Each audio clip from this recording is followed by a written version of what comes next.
A luxury jet on its maiden voyage is jolted in midair. Declare an emergency. We have a wingtip! The plane has lost part of its wing. It became clear that we were in very, very big trouble. The crew struggles to land the badly damaged plane. November 600, X-ray Lima, declare an emergency. But the trouble isn't over when they hit the ground. The crew is detained and questioned by police. Somehow, this small plane has triggered the worst crisis in Brazilian aviation history.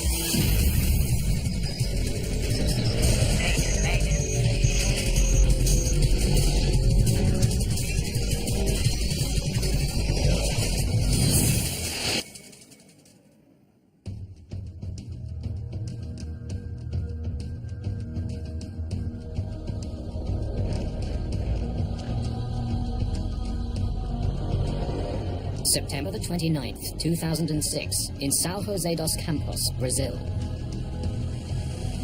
3, 2, 1! It's a big day at Embraer headquarters. The Brazilian aviation firm has just sold a brand new private jet to XLR, a US charter company. The price tag, $25 million. It's a beautiful airplane, and there was a beautiful little ceremony that Embraer had in the hangar just before we got on the plane. And the guys from XLR were particularly proud. The Legacy is a modified regional jet. The cabin redesigned for comfort. It can seat up to 13 people. And in its first 4 years of service, Embraer has delivered almost 100 of these sleek business jets. XLR will use the jet to fly customers around the world. But first, the company has to get the plane up to the United States. Joseph Lepore and Jan Palladino will be at the controls for the jet's maiden voyage. They've been down in Brazil for a couple of weeks, getting familiar with the new plane. Joe Sharkey is a reporter for the New York Times. He's been offered a free ride home. We were delivering an airplane, basically, and my role was hitchhiker, and they kindly invited me along.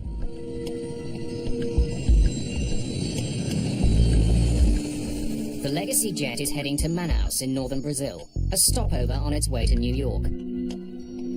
Half an hour after takeoff, the Legacy is flying over the heart of Brazil. The countryside stretches out below. The view out of the window is spectacular. I glanced out and I was amazed. Just to the horizon, nothing but treetops. And I just remember how pretty it seemed. At 10 minutes to 4 in the afternoon, the Legacy jet makes contact with controllers at the Brasilia Area Control Center, still nearly 100 kilometers away. Brasilia, November 600 X-ray Lima, flight level 370, good afternoon.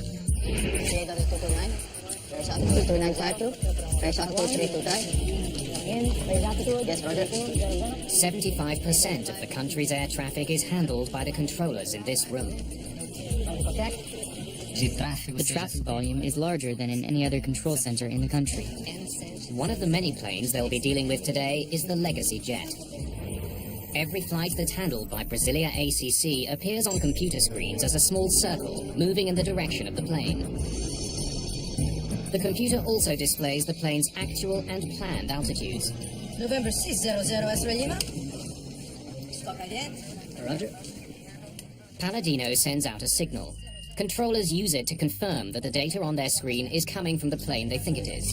Radar surveillance.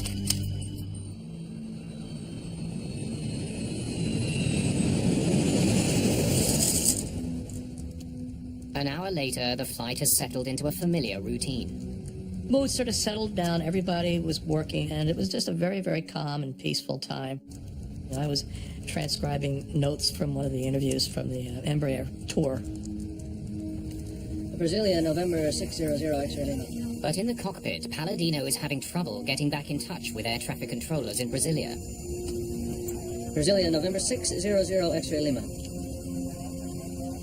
He can't raise controllers on the frequency he used almost an hour ago. He tries other channels. Brasilia, November 600 X-ray Lima.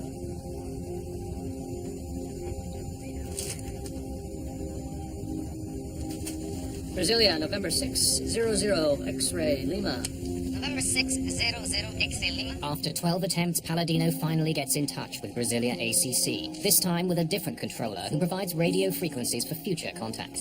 Contact 123 decimal 32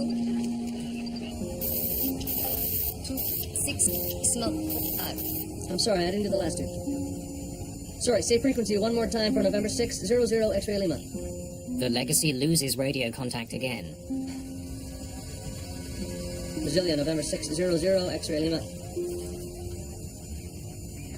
As the pilots try to restore communication with Brasilia, the plane continues to power through the sky.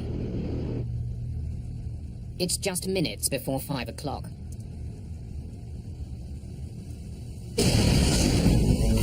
Suddenly there was the loudest bang I've ever heard in my life. The concussion itself seemed to affect every atom in my body. What the hell is that? Just fly the aircraft, dude. They're an emergency. Sit down back there! No one's sure what's happened to the jet.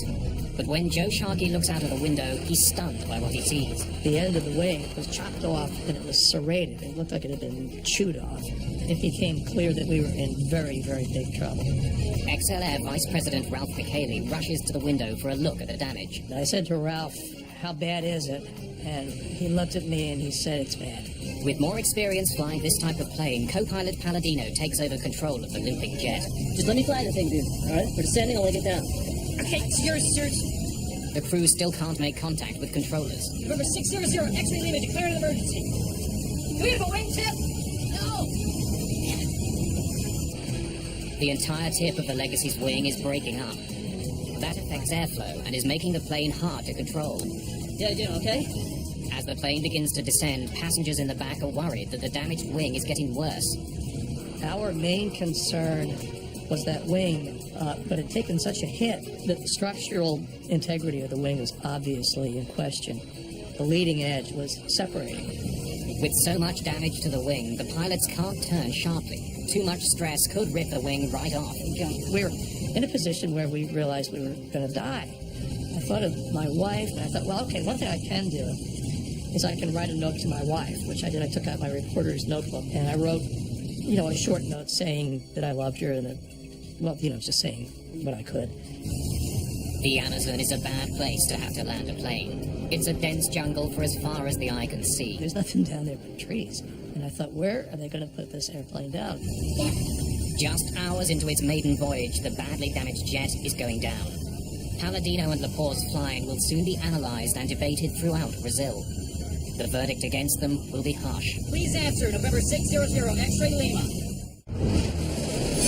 The crew of the Legacy jet searches desperately for a place to land their crippled plane. Captain Joseph Lepore finds a small military base on his chart. November 600, X-ray, Lima. We have an emergency. State your emergency.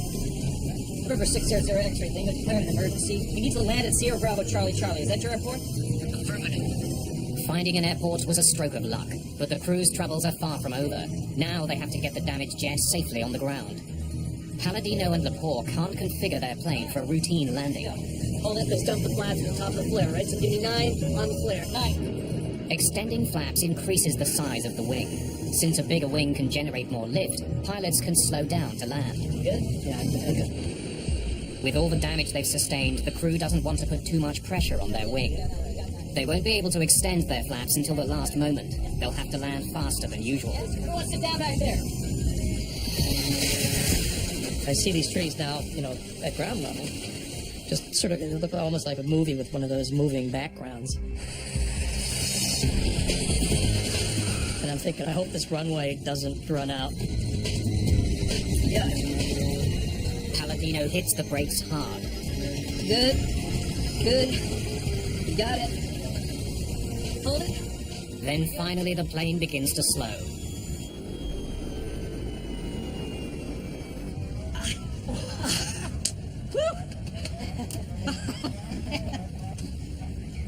Good job.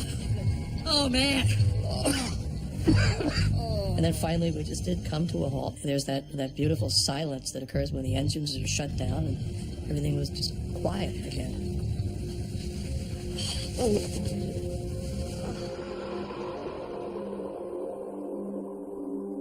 For more than 25 minutes, the business jet had flown with part of its wing torn off. There's also damage to the plane's tail. Somehow, high over the rainforest, something tore into the plane.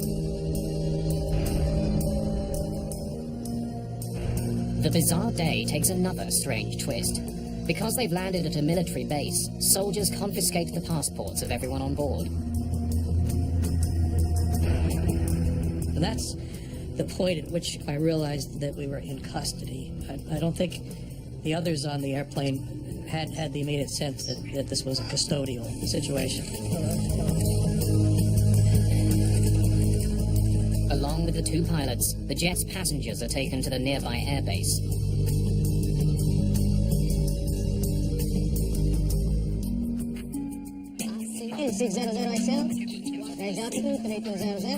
The emergency on board the Legacy jet has thrown Brasilia ACC into turmoil. But it's not the only problem controllers there are facing. Another plane they're expecting to see hasn't shown up. Goal Flight 1907 should be on radar in Brasilia. The missing flight is a Boeing 737 with 154 people on board. It's been in the air for 2 hours and should be nearing Brasilia. But controllers there can't find any trace of that plane. Manaus, there isn't any goal. There isn't any goal with us here. It's on its way. They check its status with controllers in Manaus, who were last in contact with the plane. Eu pedi para... Anxiety was high, and controllers were confused about what to say. They didn't know what was happening. como instrutor. Deep in the Amazon, those who were on the XLR jet are also struggling to figure out what happened. We hit something, man. That's all I know. Maybe it was a condor. Are you kidding? It's 37,000 feet. Well, maybe it was a military jet. No, the plane must have exploded. Flew through the debris field. It would have been mine. As they're trying to piece together the day's strange events, the group gets some shocking news.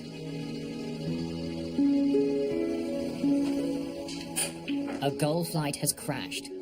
It's the plane that's been missing. I just heard 737 went down in the Amazon right where we were.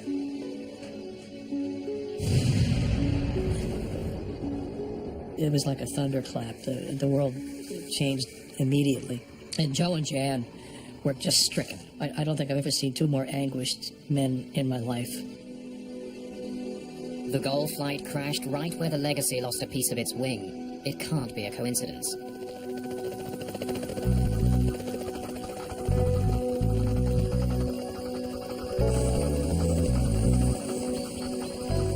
Approximately 100 kilometers from the military base, the wreckage of Goal Flight 1907 has been found.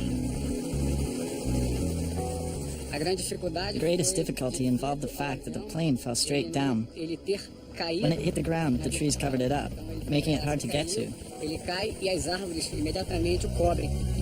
The shattered remains of the plane litter the jungle floor.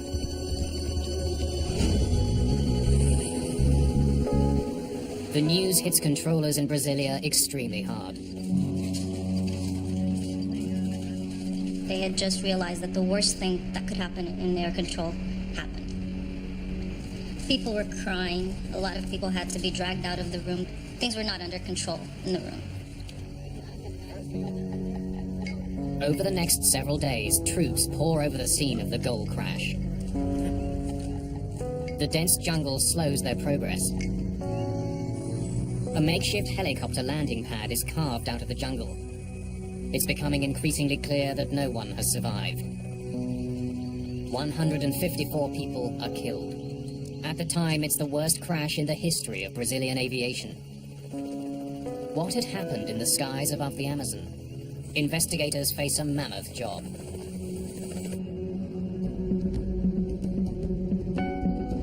Colonel Rufino Ferreira is in charge of the investigation into the Goal crash. An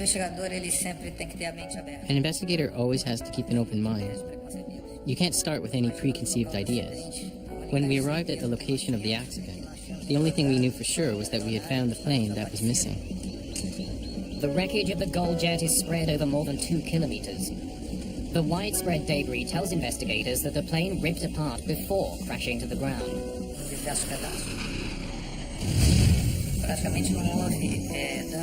There was practically no damage caused by the impact with the ground. The plane had already fallen apart.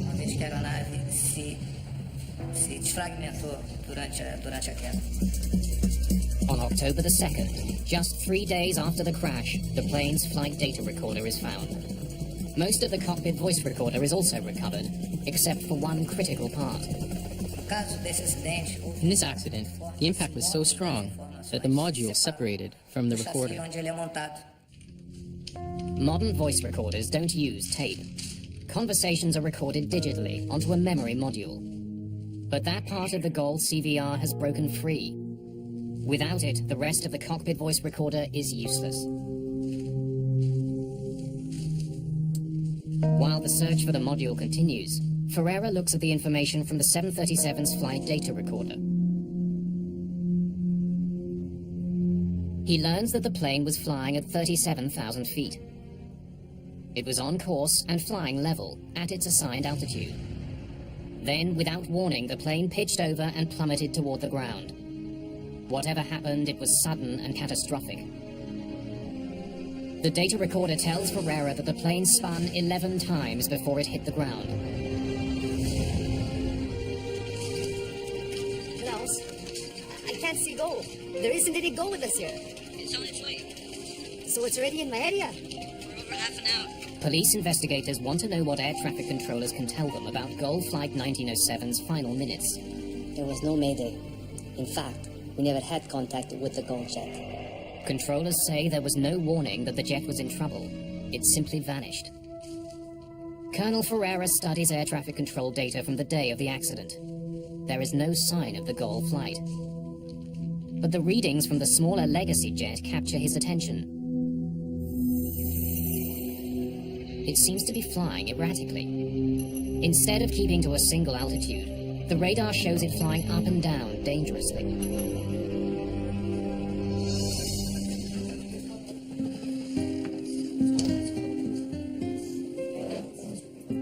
Perhaps the private jet pilots were testing out their new plane by climbing and descending quickly. They may have collided with the Gold jet as a result of their reckless flying. When that information leaks out to the country's newspapers, it makes front-page news. The population thought it was unjust that a smaller aircraft was able to make an emergency landing while the larger aircraft with 154 people just fell into the Amazon and everyone died. Neither Lepore nor Palladino are officially charged, but they are confined to a hotel room in Brazil while the investigation continues.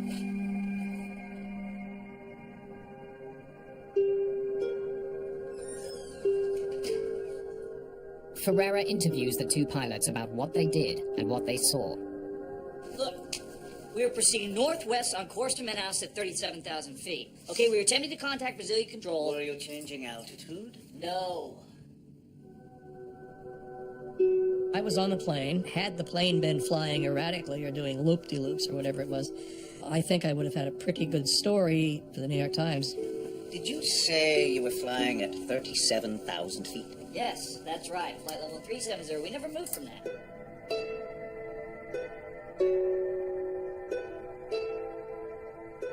When he reviews the information from the Legacy's flight data recorder, Ferreira confirms the pilot's story. Although the ground radar shows the Legacy flying wildly, the data from the plane shows that it didn't change altitude at all. But there is something shocking about the Legacy's path. The business jet was flying north to Manaus, the Gold flight south from Manaus.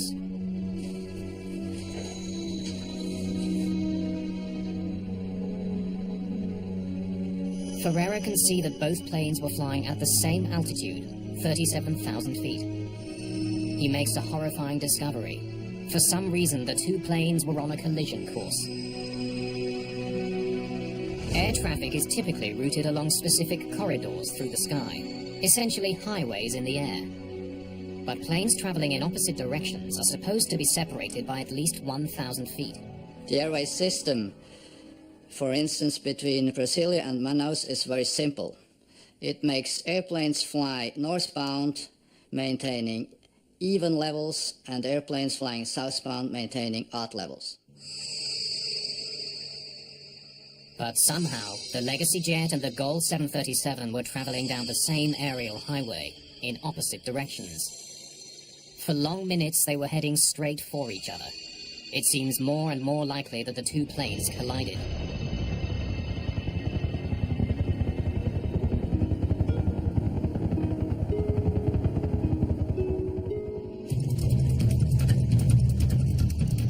At the crash site, workers find support for this incredible theory. The left wing of the Gold flight is recovered.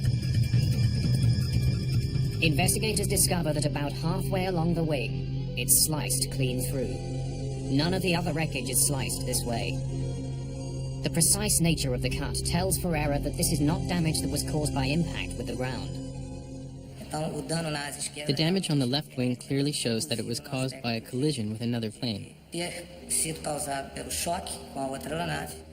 The badly damaged wing would have sent the 737 into a spiral dive. The pilots would have had no way of controlling it.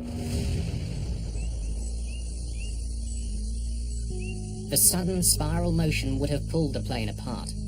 It's the reason the wreckage is spread over such a wide area. Ferreira finds the most conclusive evidence of a collision on the Legacy's damaged wing. Foram encontradas marcas muito pequenas. On the Legacy, we found very small traces of paint that came from the Gold wing. Considerada como da cor da aeronave, da Gol. Together, the planes had a combined speed of 1,600 kilometers an hour. At that speed, the wingtip of the small jet easily sliced through the 737. Colonel Ferreira now understands what caused the Gold jet to crash, but he doesn't know why. How had the two jets ended up in the exact same airspace without anybody noticing?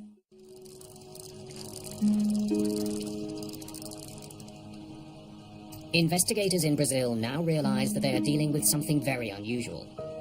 A mid-air collision is a very rare event in aviation, and it should not have happened with two very modern new aircrafts. The situation becomes more complicated when investigators study a critical document, the Legacy's flight plan.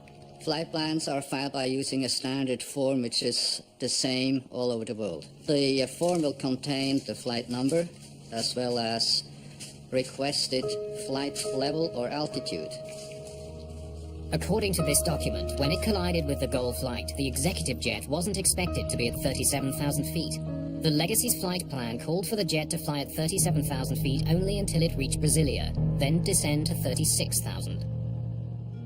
But the collision took place 850 kilometers northwest of Brasilia, well past the point where the Legacy was supposed to descend. So why hadn't the Legacy followed its flight plan? The flight plan calls for you to descend to 360 at Brasilia. Why didn't you? We were told to. Before we took off, we were cleared for 370 all the way to Manaus. That's what we did, sir. I don't know where you're getting the information from. Yeah, we followed the rules. We were not told to descend, and we did not descend. Colonel Ferreira needs to check the story that the crew is telling. He wants to know exactly what they were told by controllers when they took off from São José dos Campos. November 600 X-ray Lima, ATC information from Manaus, flight level 370. The Legacy's last instruction was to fly all the way to Manaus at 37,000 feet. The pilots obeyed that instruction even though it differed from their flight plan. Air traffic control always can deviate from the flight plan because they have best knowledge of the actual traffic situation. Leaving Manaus, the Gold jet was also cleared to fly at 37,000 feet. Both planes were assigned the same altitude by controllers at opposite ends of the country. Once we were certain that both planes were flying at the same altitude, we knew for sure there would be a lot to investigate on the side of air traffic control. Ferreira turns his attention to conversations between controllers in Brasilia and the Legacy jet. The cockpit voice recorder from the Legacy gives investigators a remarkably detailed look into what happened on the private jet. The brand new Legacy jet has a state-of-the-art recorder that captures 2 hours of conversation. The CVR was probably the most important component in the investigation. para colher todos os dados que levaram a esse acidente. At 10 minutes to 4, the crew is told to change radio frequencies and get in touch with the controller monitoring their flight. Decimal 1, I'm sorry, 12505, good day. Good day. At this point, the Legacy jet is approaching Brasilia, but the crew never receives any instructions regarding their altitude. Brasilia, November 600 X-ray Lima, level 370, good afternoon.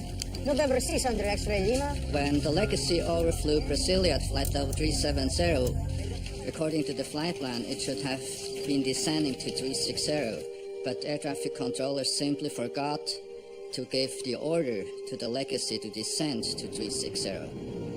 The pilots would have assumed they were meant to stay at 370, 37,000 feet. No airplane should ever change altitudes without receiving instructions from air traffic control. To discover why controllers didn't give that crucial instruction, Colonel Ferreira takes a closer look at the technology used to monitor the traffic over Brazil. So, can you call up the Legacy jet screen for me? Na tela radar, nós recebemos a informação. On the radar screen, we see the altitude, speed, and the transponder information of each plane. Nós chamamos que é o código transponder da aeronave para a identificação de cada aeronave. Each flight has an individual code assigned to it that helps controllers track it. Underneath that, there are two separate numbers. On the left, the plane's actual altitude. On the right, the altitude the plane is supposed to be at according to its flight plan. So here, the number changes to 360. As the Legacy jet passed over Brasilia, the number on the right, the planned altitude, changed. The computerized system automatically updated it. According to the flight plan, at this point, the plane was supposed to descend to 36,000 feet, 360. To my knowledge, only Brazilian air traffic control system is using this kind of design. In other parts of the world, this update has to be done manually. The computer changed a single number, which led to a critical error. Without much experience with the computerized system, the controller mistook the new planned altitude for the plane's actual altitude. Só que o sistema mudou automaticamente, mudando o nível autorizado para... The system changed it automatically from the authorized altitude to the planned altitude, which made the controller believe the Legacy was flying at 360. Quando o outro controlador veio assumir o serviço, ele passou para ele o nível que estava no plano de voo 360. Police investigators talk with the controller who was on duty when the number changed on the screen. It was shortly after that I went on break. Lucivando relieved me. He tells police about a critical mistake on his part. You have 5 aircraft. The Legacy is at 367. Before leaving, he handed his flights off to another controller, telling him where he thought the Legacy was flying. I believe it was at 360, and that's what I told you. When the new controller took over, the one being relieved gave him the Legacy's altitude information according to the flight plan, 360. But the jet was actually flying 1,000 feet higher, right in the path of the goal flight. Colonel Ferreira studies transcripts of conversations on board the Legacy and finds that the crew was having their own difficulties during the flight. How much longer, guys? That's a good question, Ralph. The crew seems unfamiliar with some of the jet's advanced systems. Still working out the kinks on how to work this flight management system. Where's the one that gives us total time? My impression is that the pilots were trying to learn their aircraft systems during the flight. Investigators also uncover a breakdown in communications. Brasilia, November 600 X-ray Lima, flight level 370, good afternoon. November 600 X-ray Lima. After a brief conversation between the Legacy jet and Brasilia ACC, Colonel Ferreira notices something extremely unusual. For almost an hour, the Legacy pilots don't talk to anyone on the ground. Brasilia, November 600 X-ray Lima. Palladino did try to get hold of ground control, but he couldn't get through. Brasilia, November 600 X-ray Lima. He then tried the backup frequencies listed on his navigation charts. Brasilia, November 600 X-ray Lima. November 600 X-ray Lima. His only contact, a single garbled message. Sorry, say frequency one more time for November 6, 00 X-ray Lima. Both pilots and air traffic controller should have been more concerned of maintaining two-way contact all the time. This is their duty. Brasilia, November 600, X-ray Lima. Had pilots and controllers spoken, they might have discovered that the Legacy was flying north in a corridor reserved for southbound traffic. As the public learns about the mistakes in the Air Traffic Control Center, there is growing pressure to make some changes. We wanted to understand what had happened to these people inside the control room. The controllers should have been able to see on the radar screens that these two airplanes were flying in a collision course. Brazilian air traffic control is one of the last in the world to be run largely by the country's military. Since they're run by the military, they're run by the Brazilian Air Force, we did not have complete access to information except for what was released.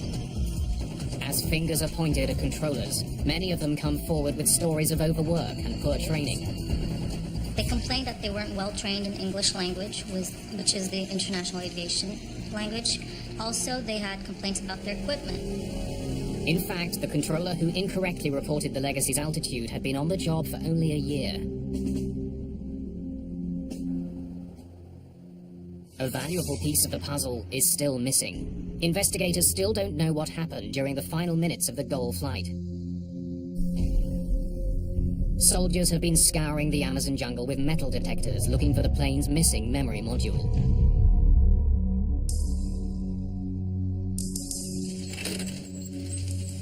Almost a month after the crash, they find it.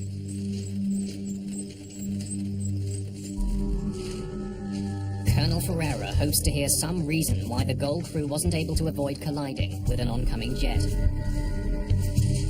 GOL 1907. Contact Brasilia. ACC on 125.2. I could fly. Thanks very much, Brasilia 12.2. GOL 1907. There are no alarms before the collision. No warning that they were flying straight for another jet. Pilots rely on air traffic controllers to keep other planes out of their path. They spend much of their time monitoring their instruments, not the skies ahead. At the speed they're traveling, they'd only have to look away for a few seconds to miss an approaching plane. There were no issues of communication and no misunderstanding between the pilots and air traffic control.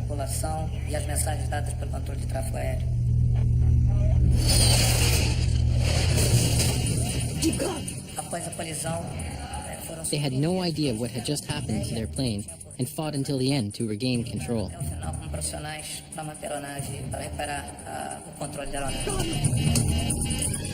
For less than a minute, the pilots struggle for control, but there's nothing they can do. But why were there no warnings? Both planes were equipped with a safety feature designed to prevent exactly this type of accident. Ferreira now needs to know why that system failed. Earlier in the investigation, strange radar images suggested that the Legacy pilots were flying wildly over the Amazon. Now those suspicions have vanished, but Ferreira revisits the fluctuating radar data to understand why neither plane knew the other was coming. You see, the altitude is varying significantly. To try to understand this last piece of the puzzle, Colonel Ferreira returns to the radar display that air traffic controllers saw the day of the crash. Instead of displaying just the expected altitude and the actual altitude, the letter Z appears between them. The Z on the air traffic controller screens indicates that the airplane he's looking at has lost its transponder. Modern commercial aircraft are equipped with transponders. Like small radio stations, they broadcast information on the plane's altitude and flight number. This information is received by computers on the ground and instantly displayed on the screens of air traffic controllers.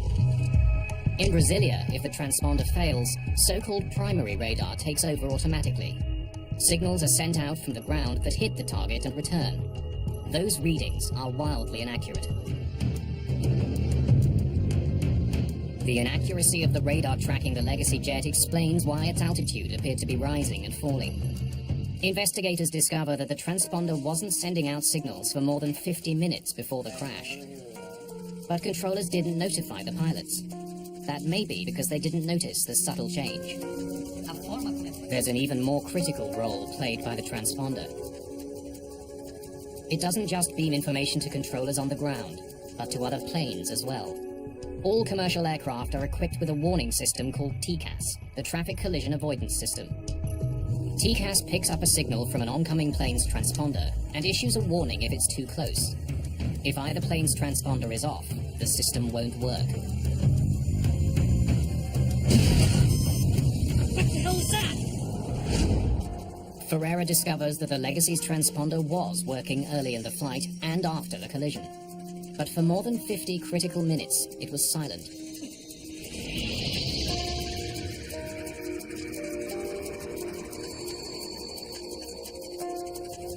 How had a state-of-the-art jet, just off the factory floor, developed problems with its transponder? Investigators examine the Legacy jet's transponder unit. They discover that the system which controls it had a troubled history. It had been installed on a different plane, but removed because it wasn't working. It was repaired and then placed on the jet that was sold to XL Air. Investigators have the system tested. But even with its suspicious past, after the crash they can find no obvious problems with the plane's transponder.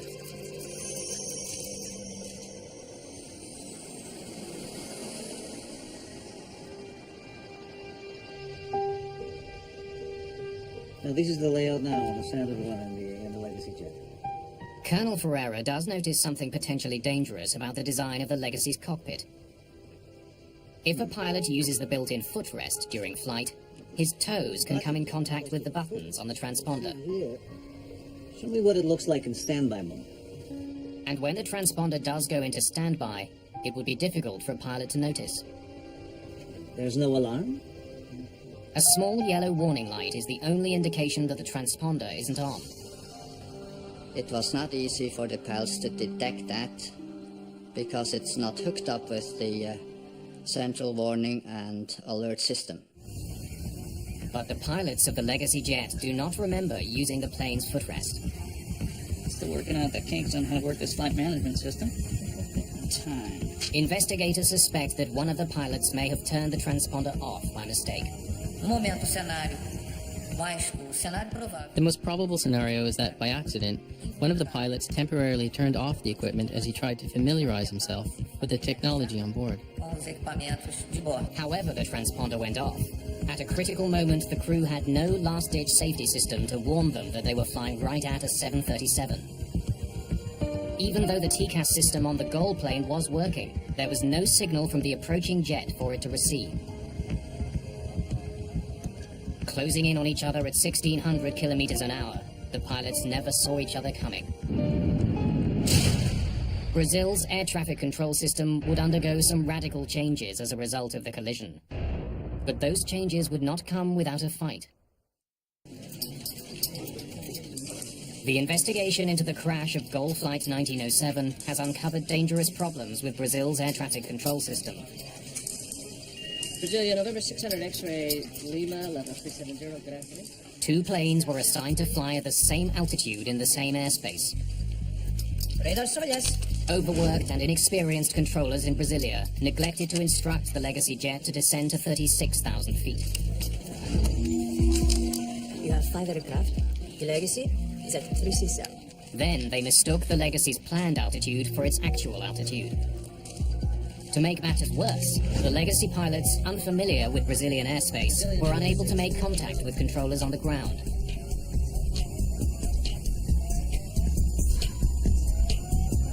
And somehow the transponder, which broadcasts their location in the sky, went silent,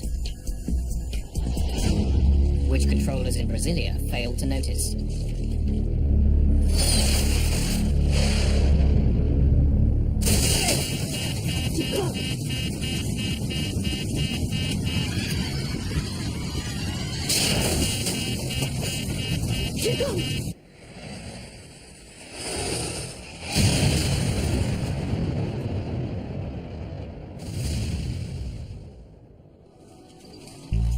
A multi-billion-dollar ATC system designed to keep planes apart had failed to detect two planes on a collision course.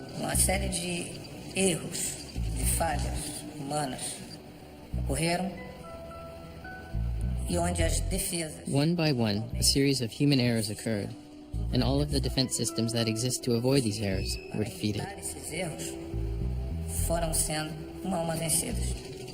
A month after the crash of the Gold passenger plane, controllers begin a work to rule campaign. They want to draw attention to problems with the system. Once they did start working to the rules and not stretching them anymore, this triggered what we called the aviation crisis in Brazil. At a certain point, maybe 40% of flights in all of Brazil had over an hour delays. Following the crash and the work slowdown, changes start being made. There has been a lot of changes in Brazilian aviation after the accident, specifically with regards to air traffic control.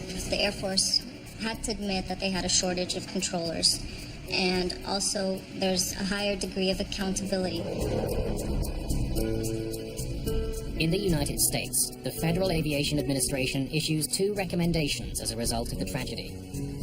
Pilots flying legacy jets are warned of the possibility that putting their feet up in the cockpit could accidentally turn off the transponder. And manufacturers are told that an alarm should sound if the TCAS system shuts off. The controllers who were involved in the crash are charged with varying degrees of manslaughter. But those criminal charges worry people who were closely involved with the disaster.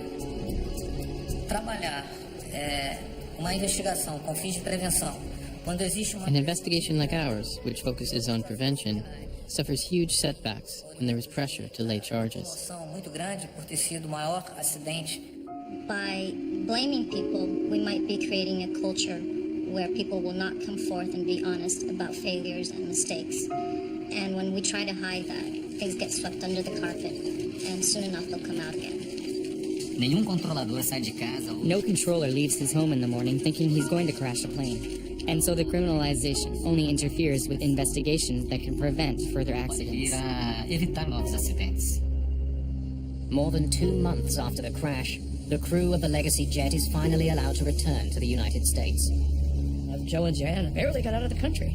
There was an attempt to hold them under what I thought was a cobbled together initial criminal charge of, quote, failing to ensure the safety of Brazilian skies. While we are all grateful for the safe return of Joe and Jan and everyone aboard the Legacy, we are all saddened by this tragedy which took many innocent lives. More than a year after the accident, the legacy jet that survived a mid-air collision was still at the airfield in the Amazon. Its maiden voyage cut short by a tragic series of technological and human errors.